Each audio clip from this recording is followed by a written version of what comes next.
You walk through a mall on a random Tuesday afternoon. Half the parking lot is empty. A Sears that closed 4 years ago still has the outline of its letters burned into the brick. Somewhere past the food court, a kiosk is selling phone cases to nobody. Every instinct you have says this building is dying. And yet, somewhere in a filing cabinet you'll never see, someone is collecting a check for $41 million a year from this exact building. That's not a contradiction. That's the entire business model.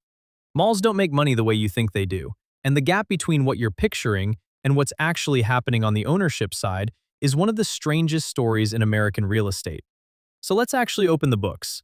A mid-size regional mall, the kind with 2 department stores, a food court, and maybe 120 smaller shops, usually costs somewhere between $80 and $150 million to build from the ground up. Nobody builds these anymore, by the way. The last fully new enclosed mall in America opened in 2006.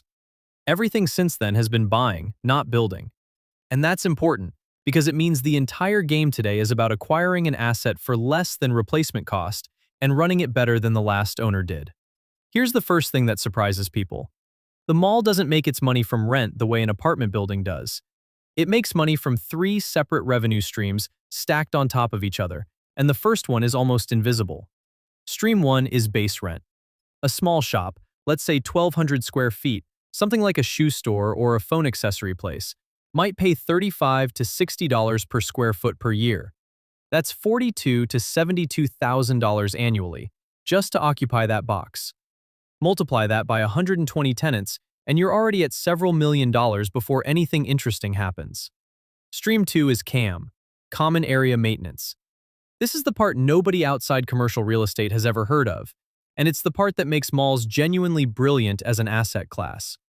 Every single tenant pays an additional fee, on top of rent, to cover the cost of keeping the hallways clean, the lights on, the parking lot plowed, and the HVAC running. That fee is calculated per square foot and billed monthly, and it typically runs $8 to $15 per square foot per year. The mall owner isn't just renting space.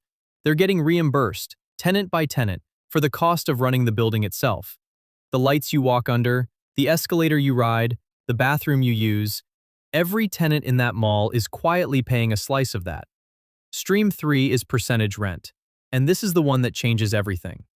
Big box stores and even some smaller retailers agree to pay a percentage of their gross sales, usually somewhere between 4 and 8%, once their sales cross a certain threshold. Which means the mall owner isn't just a landlord. They become a silent partner in every single store's success. If the shoe store has a great December, the mall makes more money in December. Nobody shopping there has any idea that a portion of what they just spent is about to be wired to a holding company they've never heard of. Now stack those 3 together across 120 tenants, and a functioning regional mall generates somewhere between $20 and $40 million a year in gross revenue. After operating expenses, security, maintenance, insurance, property taxes, marketing, the net operating income typically lands around 50 to 60% of that. Call it $14 to $20 million a year in pure profit before debt payments. That number is why malls got bought and sold like trading cards for the last 2 decades, even while every headline told you retail was dying. But here's where it gets genuinely strategic. And this is the part that separates people who lose money on malls from people who get rich on them. Anchor tenants aren't really about rent. They're about traffic. A department store anchor, think the old Macy's or JCPenney box, often pays almost nothing per square foot. Sometimes it's $1. Sometimes the anchor doesn't pay rent at all. And in some deals, the mall owner actually helped fund the anchor's construction. That sounds insane until you understand what the anchor is actually being paid for. It's not paying for space.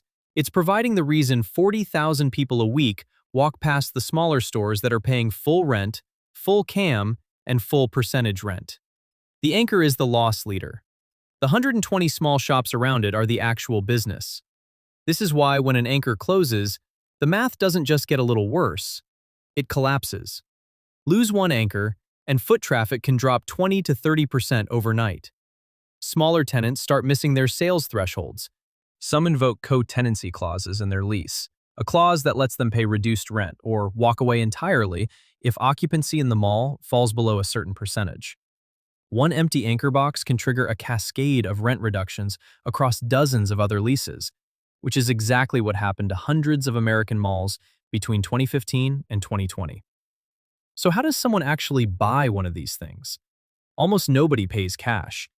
A mall acquisition is typically financed with commercial mortgage-backed securities, a CMBS loan, usually covering 65 to 75% of the purchase price, at a term of 5 to 10 years.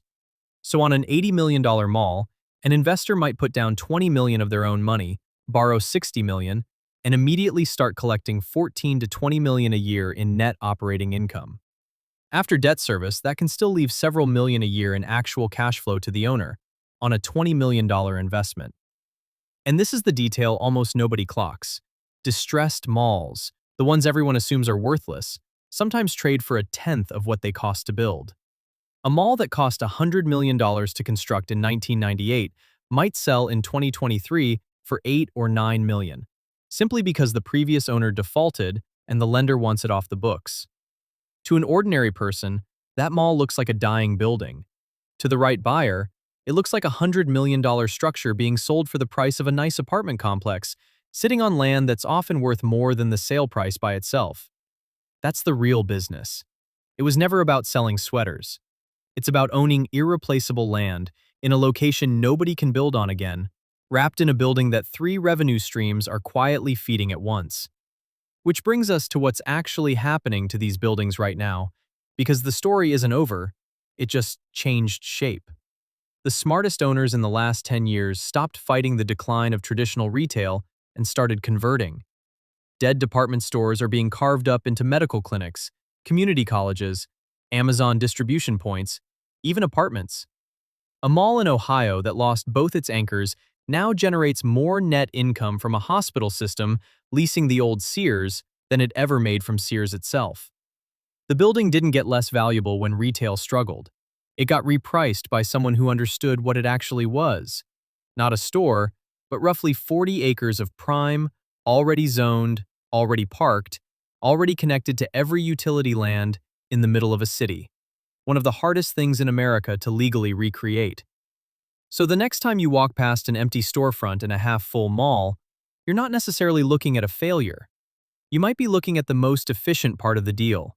A landlord who stopped paying to heat a space nobody's shopping in, while 3 other invisible revenue lines keep running exactly as they were. The mall isn't dying, it's just being quietly bought by people who read the lease agreements instead of the headlines.